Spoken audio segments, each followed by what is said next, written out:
Apologize right out of the gate. Okay, you ready? Sure. Okay. So, hello. My name is Peter Charles Freres Sr. I was born in Germany on the border of France and Luxembourg in 1840.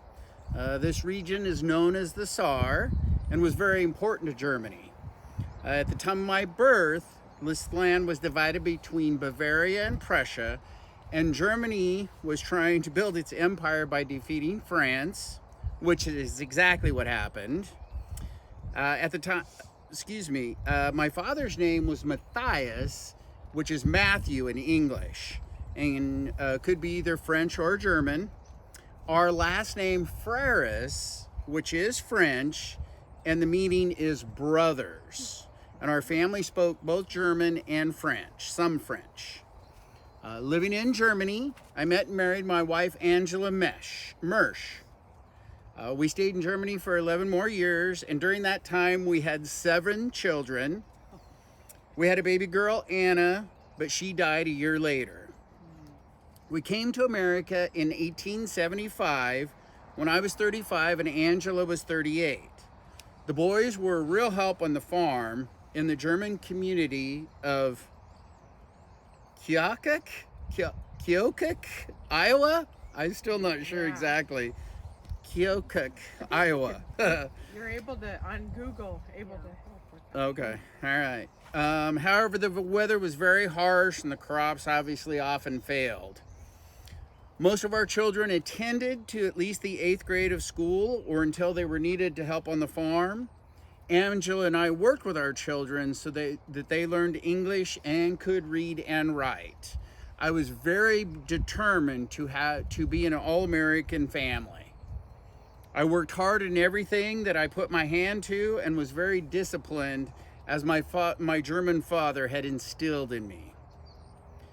My wife and I, along with our 3 sons and daughter, my son Junior, which I will refer to as PC, Wendell, Nicholas, and Helena, all decided to leave Iowa and we had 2 more children after arriving in Mahama, Oregon about the 1890s. My son Nicholas stayed in Iowa as well as our daughter Susanna. We had traveled from Portland by stagecoach to one of the muddiest places on earth, it seemed like, Almsville. We prospered and worked very hard on our new land. My son PC and I both had farms free of any mortgage. The area of Fern Ridge is about 7.5 miles northeast of Salem and had originally been settled by Jacob Sigmund and his wife Mary Clum. We called it the Clum community. It even had its own registered post office called Clum and was run from the Sigmund household for 3 or 4 years. In the early years, our address for the Freres farm was just known as Route 1 Staten. In fact, all the residences that were 6 or 7 miles from downtown Staten were all Route 1. Later, our farm did get a proper address, and I am told the original Freres farm is still standing on 10238 Sigmund Road, Staten. We attended the only Catholic church in the area right there, St. Boniface. From our house, it was quite a trek by buggy. Sometimes the land by our home, called the swamp, would flood, and we would have to go as far as Almsville just to be able to come to church on Sunday. I decided to try my hand at something different than just farming. So in 1904, I opened the Staten State Bank. I was more of a silent partner with my boys, Wendell, PC, and Nicholas. The next year, the State Mail, the local newspaper, stated that our bank was open for regular business and transactions and was incorporated with a capital of $20,000. Our family did have share of bad luck with the whole banking business. In 1909, in broad daylight, 2 men attempted to rob our bank. Wendell was a cashier at the bank during the robbery, and PC was also there with Miss Harold. PC dropped behind the counter, and the robbers assumed that he was going for a gun. That scared the two thieves right out of the door. Some town folks chased them down Main Street, and they ran to a sawmill near the river where they were lost in the bushes.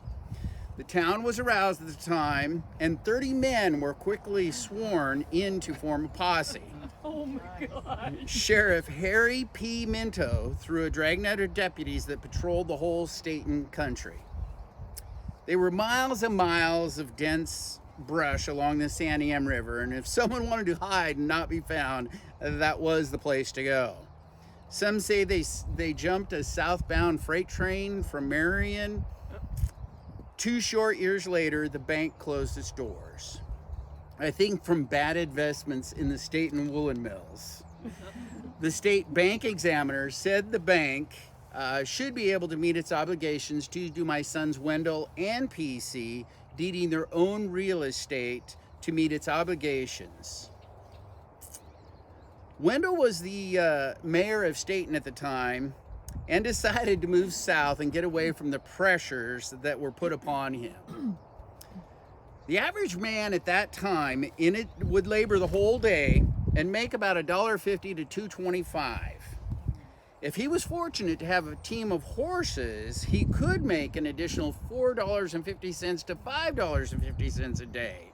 So we all had many jobs and worked at the farm as our primary source of income.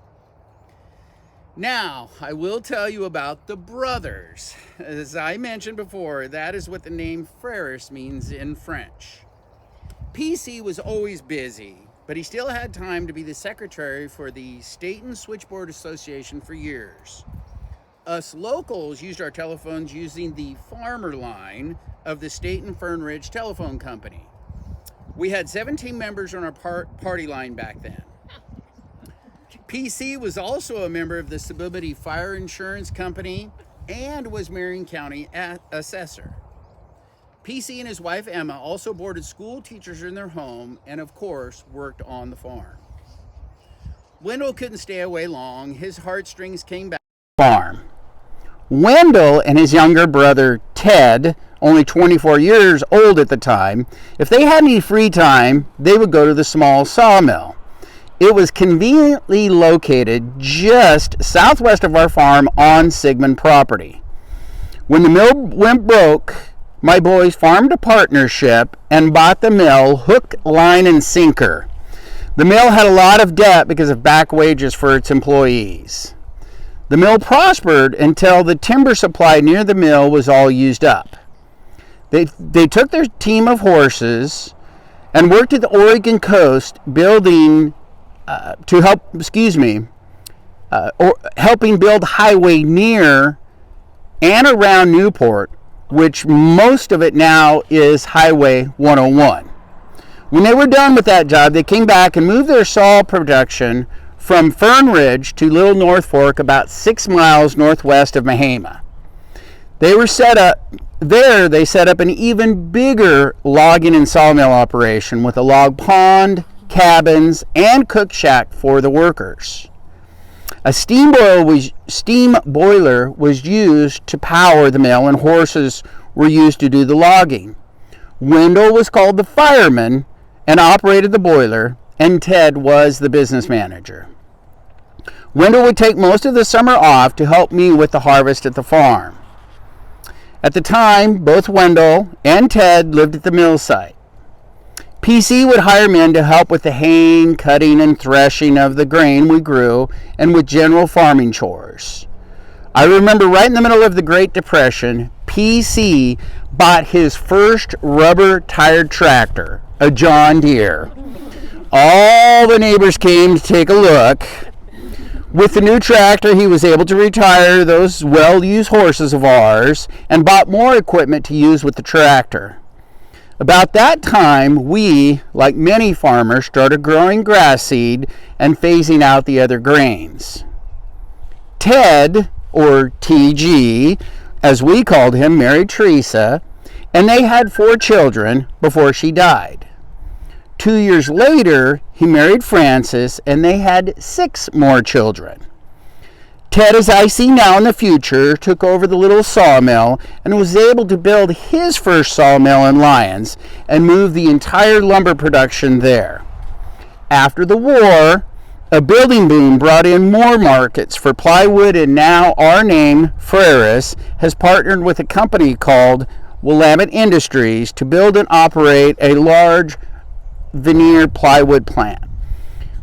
My boy's company, I have heard, is now a leader in innovative and wood products. Wendell and Georgina built a small house on the property, and PC and Emma's original house was turned into a granary, and they built a new house on the farmstead. I was so happy to have my family close, especially after my wife Angela died so long ago, I guess about 18 years now. My son John still lives back east, and I try to visit him and Mabel when I can. My son Nicholas has lived in many places. He finished business college in Iowa and then got a job in San Francisco. After a while, he moved and helped us in the bank in Staten. He married Margaret, and they have one son and two daughters. They lived a short time in Washington State, where he purchased a ranch. After several years, they moved back near the area near Silverton, and he worked at a bank there. Nicholas finally settled in South Dakota and worked again as a cashier at a bank while he also worked on a farm. Later, he gave up banking and became the county commissioner, which he held for 12 years before retiring. I was with him at the time of my death, so I actually died in South Dakota before I came to my final resting place here at St. Boniface. So my time here is just about up. So happy you were able to hear my family story and how we became productive, hardworking citizens in this great land of the United States of America. I am very proud of all the things my family has accomplished in their lifetime, and I will quote the famous Thomas Paine, who helped to inspire the Patriots in 1776 to declare independence from Great Britain. His quote is, those who expect to reap the